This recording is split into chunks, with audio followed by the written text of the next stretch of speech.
नमस्कार बच्चों, आप सभी का स्वागत है आपके अपने ऑनलाइन लर्निंग प्लेटफॉर्म नीट शास्त्र में।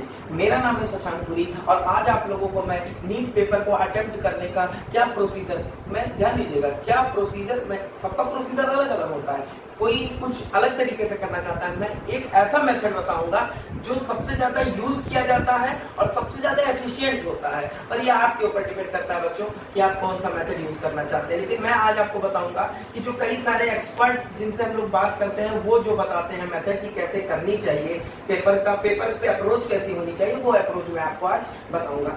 चलिए सबसे पहले बात करते हैं हम लोग जो अपना मेन टॉपिक है कि how to attempt the paper, मतलब अटेम्प्ट कैसे करना शुरू करें पेपर को। ठीक है, तो देखिए इसमें क्या है मैं आपको बताता हूं कि एक तरीका होता है, वो तरीका मतलब ये बहुत बेसिक तरीका है। ठीक है, जो मैं आपको तरीका बता रहा हूं ये बहुत बेसिक तरीका है। इस तरीके को बहुत सारे जितने भी अच्छे टीचर्स होते हैं वो ये तरीकों को प्रेफर करते हैं। तो वो बोलते हैं कि अगर हम नीट का पेपर शुरू करते हैं तो सबसे पहले आपको बायोलॉजी करनी चाहिए। ठीक है, उसके बाद आपको करनी चाहिए केमिस्ट्री, और सबसे लास्ट में आपको करनी चाहिए फिजिक्स। ये मेरा तरीका ये है और मैं जो बिलीव करता हूं कि ये सबसे अच्छा तरीका होता है, सबसे फिजिबल तरीका होता है नीट के एग्जाम को स्टार्ट करने का, अप्रोच करने का। अब देखिए मैं आपको बताता हूं कि आपका जो टाइम लिमिट क्या होना चाहिए। जैसे आप इसको पेपर को आप अपने 3 भाग में डिवाइड कर दीजिए और आपकी टाइम लिमिट क्या होनी चाहिए, मतलब कि आपको एक सब्जेक्ट में कितना टाइम देना है, इसके बारे में चलिए हम लोग बात करते हैं। तो देखिए सबसे पहले मैं आपको बायोलॉजी के बारे में आपको बात करूंगा। तो दोस्तों बायोलॉजी का पेपर अब ज्यादा से ज्यादा 40 से 45 मिनट आपको लगना चाहिए। मतलब ये जो 90 क्वेश्चंस होते हैं दोस्तों, 90 क्वेश्चंस में से 65 क्वेश्चंस ऐसे होते हैं कि आपने देखा और टिक किया, देखा टिक किया, बस बाकी के जो बचे हुए क्वेश्चंस वो होते हैं, वो ऐसे होते हैं कि एक बार अपने दिमाग में थोड़ा सा जोर डालना पड़ता है कि क्या था, मैंने क्या पढ़ा था इसमें। और कुछ क्वेश्चंस होते हैं 5 से 10 क्वेश्चन बायो में ऐसे आते हैं जो कि कंफ्यूजिंग क्वेश्चन होते हैं, कंफ्यूजिंग क्वेश्चन होते हैं। ठीक है,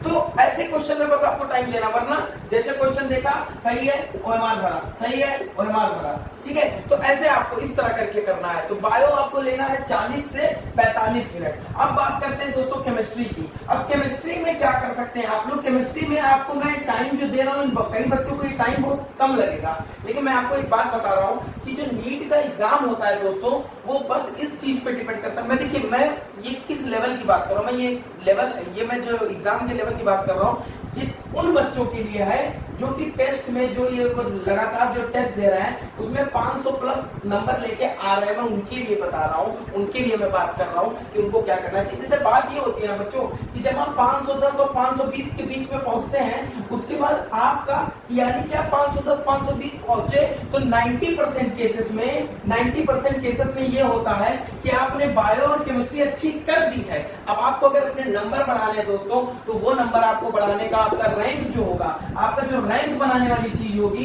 वो होगी फिजिक्स में मैक्सिमम क्वेश्चन अटेम्प्ट करना और उस क्वेश्चन को सही करना, सिर्फ अटेम्प्ट करना नहीं, उस क्वेश्चन को सही करना। तो अगर आप 40-45 मिनट इसमें लगाते हैं, तो अगर मान लीजिए ये दोनों मिला के, बस ये कहने का मतलब है दोनों मिला के 1.5 घंटे में आपको बायोलॉजी और केमिस्ट्री खत्म करनी है। ठीक है, बायोलॉजी और केमिस्ट्री को आपको 1.5 घंटे में खत्म करना है। अब देखिए केमिस्ट्री का भी पैटर्न मैं आपको बता देता हूँ। केमिस्ट्री में जो 45 सवाल आते हैं दोस्तों, उन 45 में से आपके 25 सवाल ऐसे होते हैं कि बस आपने देखा और टिक किया।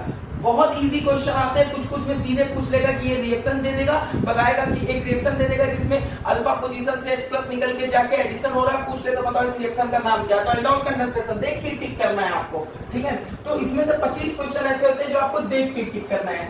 20 क्वेश्चन में दोस्तों 2 पार्ट होते हैं मेनली, एक होता है न्यूमेरिकल सेक्शन होता है जो कि आपको टाइम लेगा, और दूसरा होता है एनालिटिकल सेक्शन, मतलब ऐसे सेक्शन जिसमें थोड़ा आपको एनालाइज करना पड़ता है कि अच्छा जैसे क्वेश्चन पूछे जाते हैं एसिडिक स्ट्रेंथ के क्वेश्चन, जैसे क्वेश्चन पूछे जाते हैं कि बताओ इन तीनों में से bond length AB bond length किसमें सबसे ज्यादा छोटा होगा। इस क्वेश्चंस में थोड़ा सा आपको अपनी एनालिसिस करनी होती है।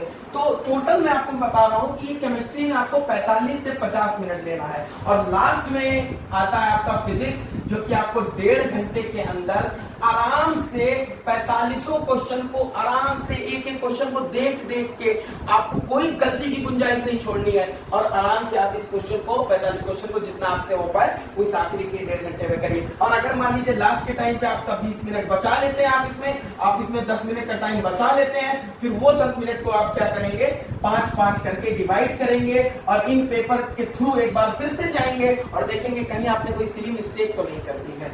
ठीक है, तो ये है आपका प्रोसीजर है पेपर को अटेम्प्ट कैसे करना है। लेकिन मैंने शुरुआत में ही बोला था बच्चों कि ये मैं एक ऐसा तरीका बता रहा हूं जो थोड़ा फिजिबल लगता है मुझे और बहुत टीचर्स को लगता है, लेकिन ये सिर्फ एकमात्र तरीका नहीं है जिससे आप पेपर को अटेम्प्ट कर सकते हैं। अगर आप फिजिक्स पहले करते हैं तो आप फिजिक्स करिए, लेकिन अगर एक ये ऐसा तरीका है जैसे कुछ बच्चे कंफ्यूज होते हैं मैं क्या करूं, ये उनके लिए मैं बता रहा हूं कि ये सबसे आसान तरीका होता है। लेकिन अगर हाँ आप 1.5 घंटे में पहले फिजिक्स कंप्लीट कर देते हैं, बाद में आप ये करते हैं तो करिए, कोई दिक्कत नहीं। लेकिन दिक्कत बात ये हो जाती है दोस्तों, अगर आप फिजिक्स का क्वेश्चन पहले कर रहे हैं, आपको आती है, आपने उसमें थोड़ा टाइम ज्यादा लगा दिया, थोड़ा शुरुआत में आदमी भूल जाता है, ठीक है, तो आपने टाइम लगा दिया थोड़ा सा और ये थोड़ा सा लंबा खींच गया 1.5 घंटे से। अब क्या होगा, इसमें से अब इसमें से 1.5 घंटे से कम बचा है, मान लीजिए 1 घंटा 20 मिनट, 1 घंटा 10 मिनट बचा। अब आप क्या करेंगे, इसमें से जल्दी जल्दी इस क्वेश्चन को कवर करने की कोशिश करेंगे। उसी जल्दी जल्दी में कुछ ऐसे क्वेश्चन गलत हो जाएंगे जो आपको गलत नहीं करने चाहिए थे, बहुत इजी क्वेश्चन गलत होते हैं। तो इसीलिए मेरा मानना है कि सबसे पहले आपको बायो करना चाहिए,